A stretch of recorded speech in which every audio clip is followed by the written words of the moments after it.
Welcome to salampeople.com। salampeople.com में दोस्तों आपका खैर मकदम है। मैं हूं आपका अपना होस्ट अलीम शेख। इसमें कोई शक नहीं है कि महाराष्ट्र में उद्धव ठाकरे की पॉपुलैरिटी दिन पर दिन बढ़ती जा रही है। ख़ास तौर पर अल्पसंख्यक समुदाय में वो बहुत ज़्यादा पॉपुलर हो रहे हैं। आखिर इसकी वजह क्या है, कारण क्या है, ये कई सवाल है जिसके जवाब देने अभी बाकी है।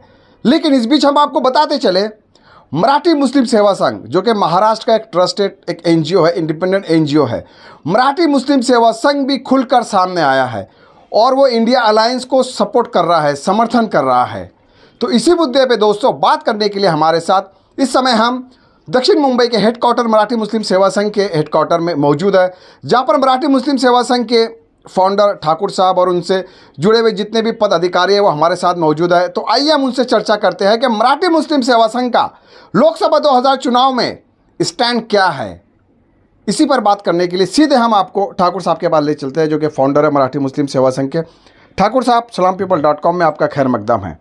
मराठी मुस्लिम सेवा संघ जो कि एक जिम्मेदार ऑर्गेनाइजेशन है महाराष्ट्र का, जो महाराष्ट्र के करोड़ों मुसलमानों को रिप्रेजेंट करता है, इस वक्त पर है जो हालात है महाराष्ट्र में, जो लोकसभा, पूरे देश में जो लोकसभा चुनाव होने जा रहे हैं, मराठी मुस्लिम सेवा संघ का स्टैंड क्या है, ज़रा खुलकर बताइए जनता को।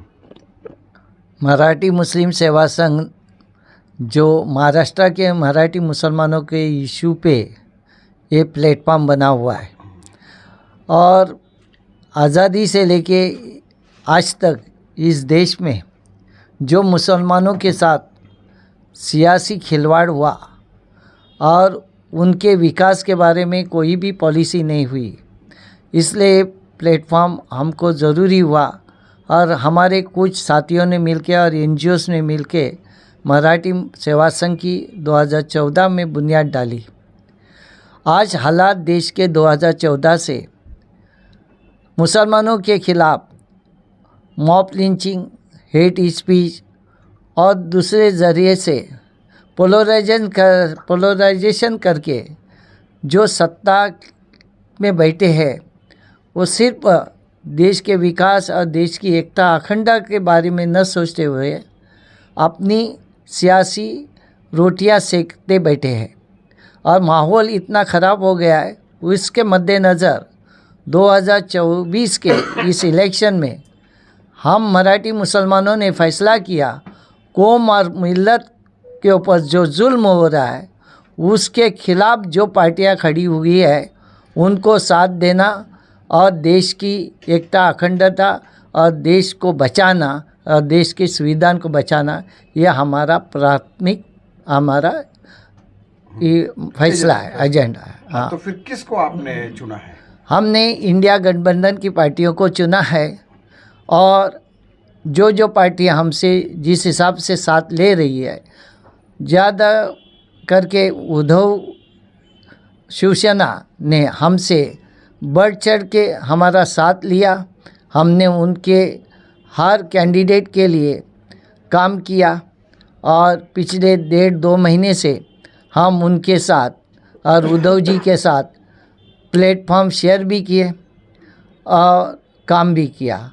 उम्मीद है कि उद्धव और इंडिया गठबंधन की पार्टियां अच्छा रिजल्ट महाराष्ट्र के अंदर लेके आएंगे।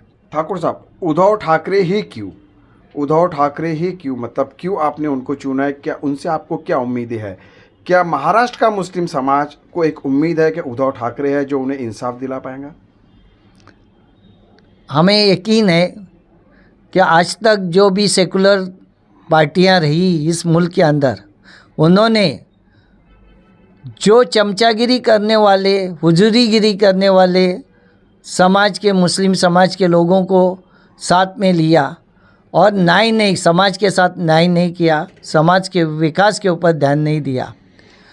हमको इनसे, उद्धव जी से एक उम्मीद है कि वो हमको साथ देंगे, हमारे समाज के विकास के लिए काम करेंगे। इसलिए हमने ये उम्मीद रख के, हम एक भरोसा करके चल रहे कि उद्धव जी और उद्धव शिवसेना के लोग हमको सत्ता में भागीदारी भी देंगे और हमारे समाज का विकास भी करेंगे। सत्ता में भागीदारी भी देंगे और समाज का विकास भी करेंगे, सेवा संघ के फाउंडर ठाकुर साहब का मानना है। हनीफ सर, आपसे जानना चाहूँगा, Y only Uddhav Thackeray?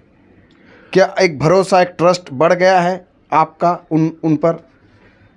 Uddhav Thackeray is an educated man, पढ़ा लिखा है, एक्सपीरियंस है, फटके बहुत खा चुका है और उससे काफ़ी कुछ सीखा भी होगा उसने। वैसे तो पॉलिटिशियन के बारे में बहुत सोचना पड़ता है, बोलते कुछ है करते कुछ है। इस आदमी से थोड़ी उम्मीद है। ऐसे लगता है कि ये आदमी जो बोल रहा है 100% नहीं तो 40% तो काम करेगा और उसका लगाव भी है हम लोगों के साथ में। मुसलमानों ने, हमारे कोंकणी मुसलमानों ने हर डिज़ास्टर सिचुएशन में बहुत मेहनत की है, बहुत काम किया है, अपना इरादा, अपना इंटेंशन और अपना हौसला दिखाया है, खर्चा भी किया है, वक्त भी दिया है, घूमे फिरे भी है और मौके में बहुत बहुत कुछ काम किए। तो वो सब जानते हैं। अभी ये बहुत कुछ चल रहा है अपने, वो क्या बोलते हैं ऑपोजिशन में, कि मॉब लिंचिंग हो रही है, मुसलमान खराब है, मुसलमान ऐसा है, मुसलमान वैसा है। एक किस्सा बताओ ना, तुम्हारे हम सब किस्से बताएंगे। मॉब लिंचिंग हो रही है, वैंडलिज्म हो रही है, बोलचाल बहुत हो रहा है, बोलचाल। लेकिन हमारे बारे में तुम एक चीज़ बताओ ना, एक भी चीज़ नहीं बताने के लिए, खाली बोलने से नहीं होता, there has to be practical. और यहाँ पे जो उद्धव है अच्छी बातें कर रहा है, अच्छा बोल रहा है, साथ का भरोसा दिला रहा है। तो मुझे लगता है कि ये सही रास्ता है, ये सही पार्टी है, ये लीडर कुछ करेगा। ये लीडर कुछ करेंगे।